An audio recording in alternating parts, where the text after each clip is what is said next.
people who are afraid to improvise, the scariest thing is hitting the wrong note.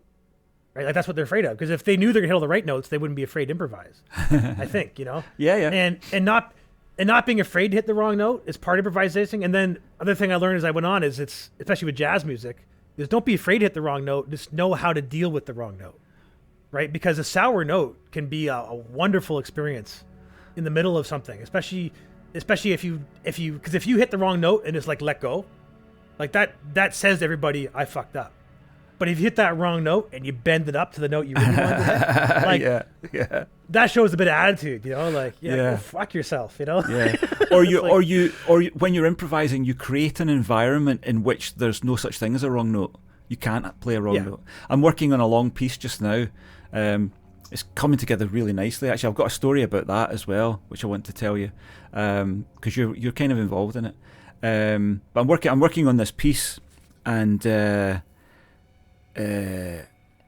I realised that I hadn't really just improvised for a long, long time. I hadn't just thrown myself at something and just gone, just let the muse just come out of me through my fingers, because for many decades I didn't have a piano to play. I didn't have a keyboard. I had various small versions, with MIDI keyboards and things like that, but I didn't have a proper weighted piano to play. So I lost all my keyboard chops over those 30 years, and slowly they're coming back. And I sat down a few months ago, and I just said, right, okay, I'll do the left hand with both hands, and I'll do the right hand with both hands, and I'll do them in separate takes. But I'm not going to worry about meter. I'm not going to worry about tuning. I'm just going to let it flow. So I did this, and it sounds horrific. It's like, imagine a keyboard player with four hands who didn't care about rhythm, didn't care about anything except the 12 tones, right? And just going clatter, clatter, clatter, clatter. And it was horrendous. But in amongst it were these beautiful little moments where everything slows down. There's a couple of little notes that just make perfect sense. So about 14 minutes or something of that. And anyway, that's what I worked with. And I realised all of that cacophony, when worked with, is incredibly freeing, because you can now play any note. There's no bad note, because you've already alerted the listener, this is the territory we're in. There are no bad notes. So you can do whatever you want. 12-tone music is incredibly liberating when you look at it like that. And then I was working with this track, and this is where you come in, and I was talking to you about I was freaking out over Hatfield in the North, and I sent you the link, and I said, have you ever heard of this? What is this? Where has this been all my life? I heard the name Hatfield in the North and got it completely mixed up with somebody else, and just thought they were a no hope band. And then YouTube presented this thing to me because YouTube does, and I listened to the first album, and I was completely blown away. I thought, my God. And then that brought on the whole Henry Cow thing and the recommended records thing, and oh my God, I went down that rabbit hole for a couple of hours. And then closed down YouTube, having spoken to you about it, closed down YouTube, went back to the session, which was still sitting there, and I suddenly realised, oh, what this middle section needs is saxophones. Having just spent about an hour and a half listening to these guys, using saxophones the way that Zappa would use saxophones. Oh, it needs sax, and I've got a saxophone got a couple of saxophone VSTs that are very good, sound quite authentic.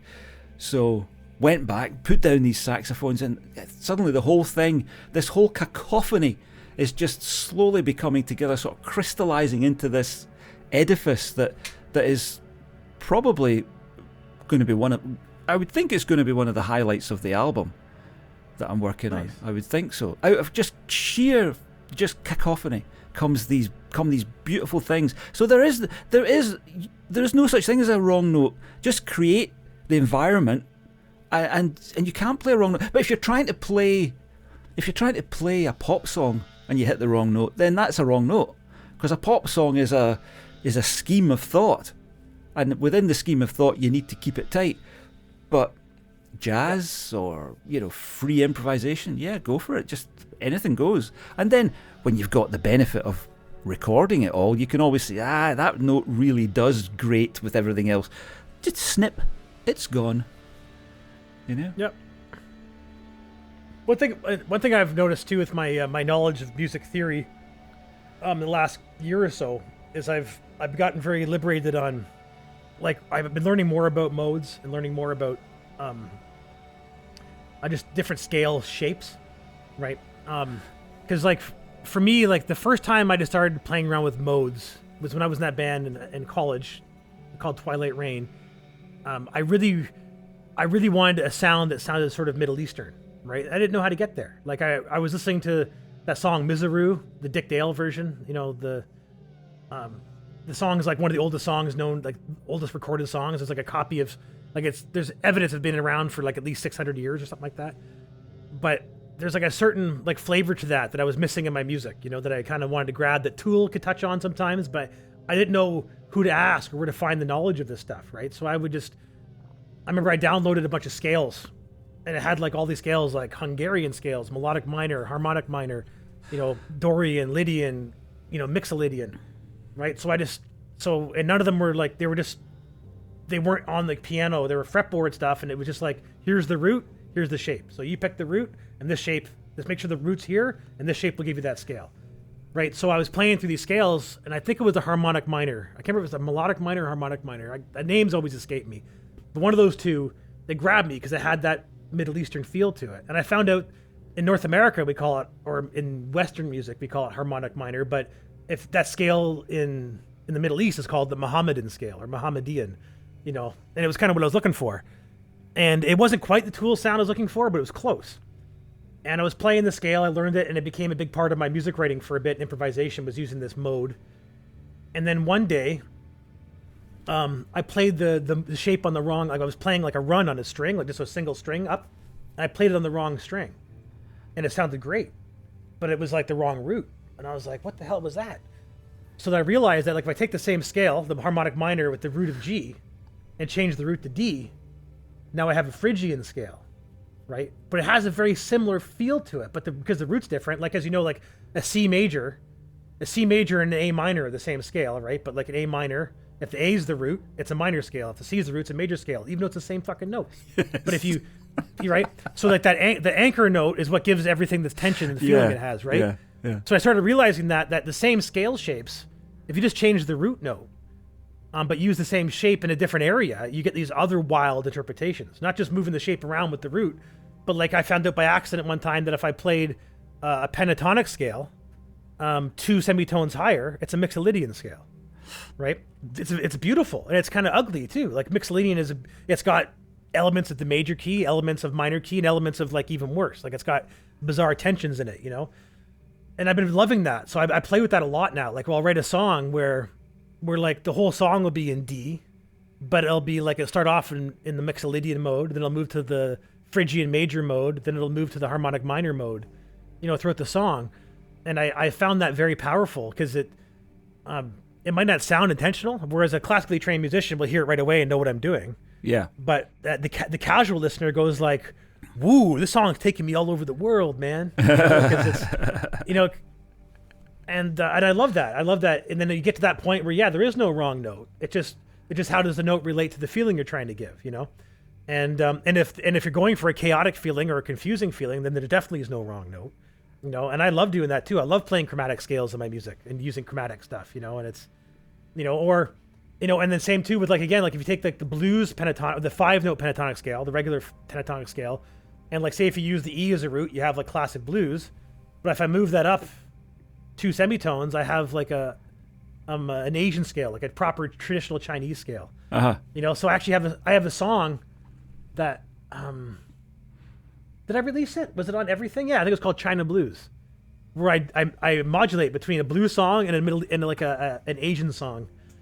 And it didn't work as well as I thought it would in my head, but I still kept it on the song on the album because I thought it was kind of a cool thing, Yeah. But I love that, and I think for me, the fact that I've resisted music theory and played music as a feel musician and by ear, and then kind of like dragged myself through theory as like a need to be able to express myself deeper, I found was much more rewarding than trying to remember all that theory when I was in high school and then trying to apply it later. Yeah. Because I quickly forgot what I learned in high school because I found it cumbersome, annoying, and just too hard. Yeah. Right? Where I'd rather just smoke some weed and fucking jam on a pentatonic scale for an hour. You know? Well, my sort of attitude towards the theory was I couldn't understand why it was the way it was. I couldn't understand why that was the way that we were doing it. Why is notation written that way? It didn't seem to me to be the best way to write notation. I didn't understand why we talk about sharps and flats and all that kind of stuff. Why don't we just have numbers? It should all be done by numbers in my head. I agree with that. And when people try to explain it to me, and I've got this wonderful recording of my grandfather trying to explain to me the way the guitar's set out, and that the note that he's playing on one string is the same as the note he's playing on the other string, and me as a 13-year-old just not understanding that at all, you know, not getting it. And I think again that's part of the thing with being slightly autistic or Asperger's or whatever we want to call it, is that if I can't encompass it logically, I can't work with it. If you give me a set of instructions that make no logical sense to me personally, I find it very difficult to put those into practice. But if you give me the basic principles, and the basic principles of music is there are 12 tones in the that's all you've got to work with. And from then I can work with frequencies, and I can work with feel. And I don't know all that stuff you said about Mixolydian and Lydian and even blues scales and things. I know none of that stuff. I don't use it at all. What I do when I sit down at the keyboard is my fingers start moving, and I just go with it, and whatever comes out comes out. And sometimes I'll sit and think, like I was constructing trumpet parts last night, and I just sit there and think for a minute, and in my head comes the melody. Then I work it, then I find out where it is on the keyboard, then I play it in. So I'm not. For me, the theory gets in the way because it's so illogical. And when I hear people talk about it, these professors of music that I've listened to on YouTube quite a lot, and they talk about all this stuff, and I'm just sitting there in complete confusion. I don't understand what it is that why you would approach it that way, other than you want to keep people away from it. It's your thing, and you want to keep people out. That's my cynical approach to it. Is you're making this difficult because you want to hold the secret key to getting in, and if you can't encompass all of the mysteries that you're talking about, you can't get in and make proper music. You know. I've talked about it before on the podcast, but there's a guy who interviews all of the members of Beefheart's Magic Band from the time of Troutmass Replica, and you can see this poor guy just completely confused about what's going on. He has no idea. He's a musicologist. He's a serious, in inverted commas, serious musician. Does serious conservatory type stuff. Studied at music school. Wrote according to the rules, and his stuff sounds terrible. I'm sad to say, but I've listened to his stuff. It's not good, and he can't understand how an album like Troutmass Replica could ever exist. Yet you and I can understand it intuitively. We go, yeah, that's what you do. You start to play, and it comes out. It just comes out because you're the channel for it. Yeah, and that's what Beethoven did. That's what Mozart did. But these other kind of musicians, these classical musicians, they think that could only happen then, and it doesn't. It happens all the time. We're a conduit to something. Well, and I agree with that. That's where I think I've benefited from reverse learning my theory, is because the genesis of all my best songs, or almost all my songs, even the songs only ones that see the light of day, are usually subconscious. Like I don't even know what key I'm in. I don't know what I'm doing. Yeah. I'm just following my muse. And then I go over the MIDI notes, open up the piano roll, write down all the notes I played, and then I hum. Because when I play a part, what note does it make you want to hum? And that note is always the root note. Now, whether or not that's unique to me, or I'm pretty sure everybody can do this, But whatever, when you hear a bunch of notes going on, whatever, if you think to yourself, I'm going to hum along with it, whatever note you pick first, if it sounds good, it's probably the root note.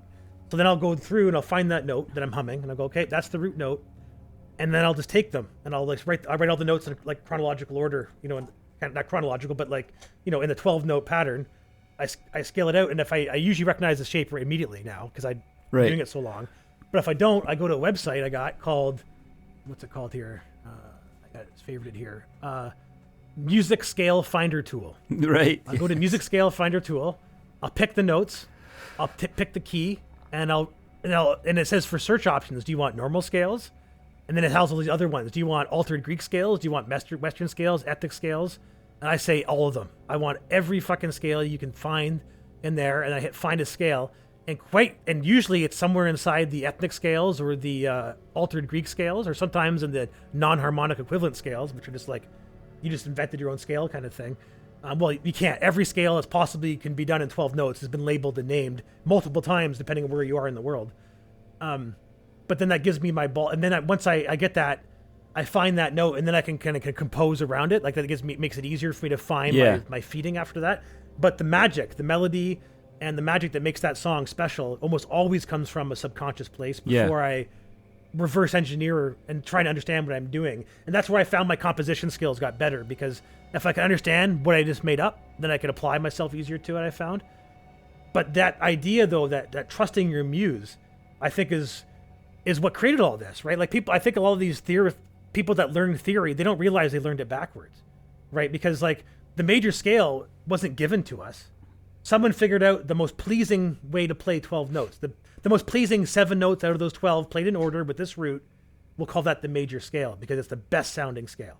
Yeah. Like that's where it came from, right? Yeah. And then you move one note. You move one note in that scale, and all of a sudden you got the minor scale, right? Well, maybe not one. There's a couple move, but like for a major chord to a minor chord is one note different. Yeah.